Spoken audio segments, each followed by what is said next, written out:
Hello बच्चों, आइए प्रश्न को पढ़ेंगे। उस वृत्त का समीकरण ज्ञात कीजिए जो आयत जिसकी भुजाएं हमें दी गई है चार समीकरणों के रूप में के विकर्ण को व्यास मानकर खींचा गया है। तो यहाँ वृत्त का समीकरण ज्ञात करना है। प्रश्न को हल करेंगे, परंतु उसके पहले मुख्य अवधारणा लिखेंगे। प्रश्न के लिए मुख्य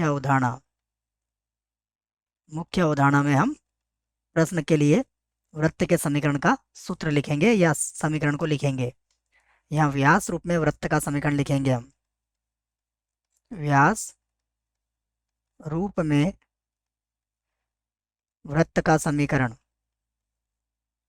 वृत्त का समीकरण। यदि व्यास के सिरे x1 y1 और x2 y2 हो तो वृत्त का समीकरण होता है x minus x1 x minus x2 plus y minus y1 और y माइनस y2 और बराबर कितना होता है 0। अब यहाँ से इस प्रश्न को हल करेंगे तो हमें चार समीकरणें दी गई है। चारों समीकरण में लिख लेता हूँ। पहला समीकरण है x माइनस 3y बराबर 4। उसके बाद है 3x प्लस वाई बराबर है 22। उसके बाद है x माइनस 3y बराबर है 14। उसके बाद है 3x प्लस y बराबर है 62, है ना। एक बार मिलान कर लेते हैं। x माइनस 3y बराबर 4 है, 3x प्लस वाई बराबर 22 है, x माइनस 3y बराबर 14 है और 3x प्लस वाई बराबर 62 है। समीकरण 2, समीकरण 3 और समीकरण 4। यहाँ पर हम एक आयत बना सकते हैं। ये हमने एक आयत बना लिया A B C D. A B C D आयत की भुजाओं की बात करें तो पहली भुजा है x माइनस 3y बराबर कितनी है 4। तो अगली भुजा है 3x प्लस वाई बराबर 22। उसके बाद की भुजा है x minus 3y, x minus 3y बराबर 14। उसके बाद अगली भुजा भी दी गई है हमें। सबसे पहले हम क्या करेंगे, देखिए समीकरण 1 और 2 को हल करेंगे। जब 1 और 2 को हल करेंगे तो हमें बिंदु B के निर्देशांक आ जाएंगे और उसके बाद फिर हम समीकरण 3 और 4 को हल करेंगे तो बिंदु D के निर्देशांक आ जाएंगे। तो पहले हम समीकरण 1 और 2 को हल कर लेते हैं। मैं लिख लेता हूँ समीकरण 1 और 2 से। समीकरण 1 व 2 को हल करने पर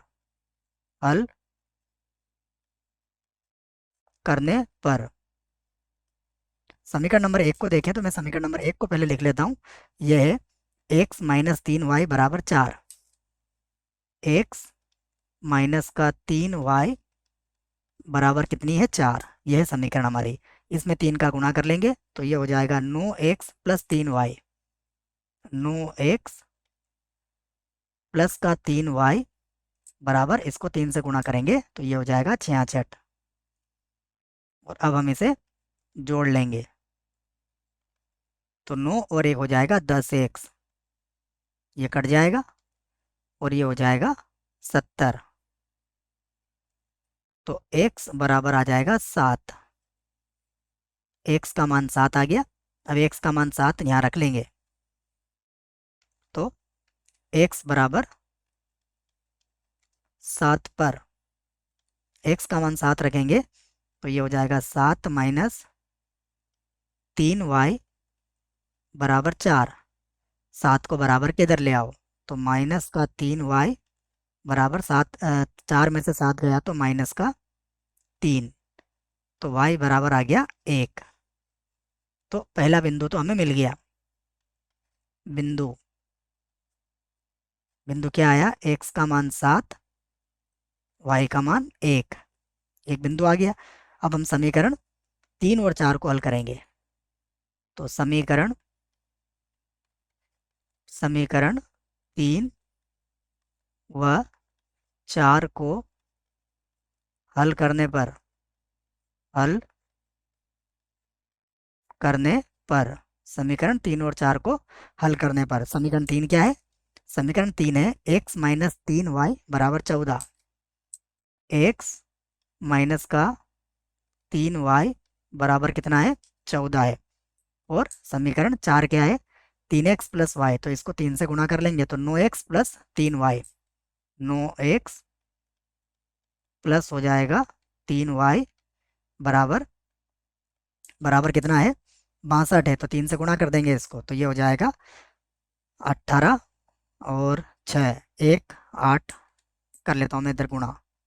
ये 62 है, इसको गुणा करेंगे 3 से तो ये हो जाएगा 6 और ये हो जाएगा 18।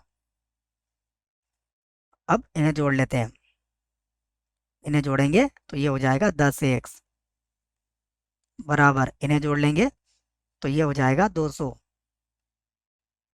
14 और 186 200। तो x बराबर कितना हुआ? 20। ये जो x का मान 20 आया है ये हम यहाँ रख लेंगे तो x बराबर 20 पर x का मान 20 रखेंगे तो ये होगा 20 माइनस का 3y बराबर 14। 20 को बराबर किधर लाएंगे तो 3y बराबर 14 में से 20 जाएगा तो बचेगा 6 माइनस का, तो y बराबर कितना आ जाएगा? 2। तो बिंदु एक और आ गया हमारे पास। बिंदु x का मान 20 है और y का मान 2 है। तो व्यास के सिरे हमारे पास आ चुके हैं। तो वृत्त के व्यास के सिरे, तो व्यास व्यास के सिरे, पहला व्यास का सिरा क्या आया है? पहला व्यास का सिरा है 7,1, तो ये हो गया 7,1 तथा दूसरा सिरा आया है 20,2, 20,2। अब हम वृत्त का समीकरण लिख सकते हैं। ठीक है, 20,2 ही था, एक बार देख लीजिए आप। जी हाँ, 20,2 ही है। तो वृत्त का समीकरण,